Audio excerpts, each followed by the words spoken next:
Da li znate zašto je Mujo postao ateista? Pa Haso ubio Boga u njemu.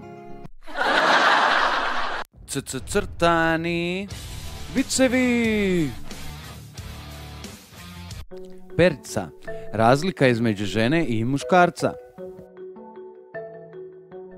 Mama, mama, mama, mama, mama, mama, mama, mama, mama, mama.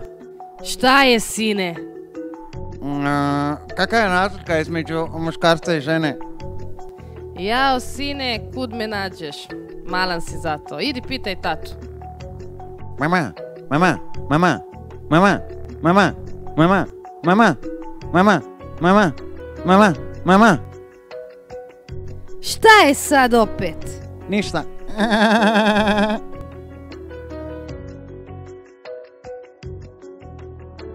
Tata, tata, tata, tata, tata, tata, tata. Šta je, sine? Kakva je razlika između muškarca i žene, tata? Sine, još si ti premlad za tu temu. Znaš, kad budeš narasto, reći ti ja već. Ali pošto je Pericu mučilo pitanje, odluči se on sutradan da pita učiteljicu. Učiteljice, kakva je razlika između muškarca i žene?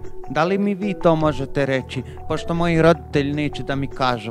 Dobro pitanje, sine. Gde ti meni reci koji broj nosi patika tvoja mama? Moja mama nosi broj 38. Jeste, sine, a koji broj patika nosi tvoj tata?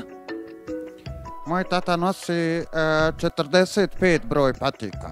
Eto vidiš, sine, razlika je među nogama.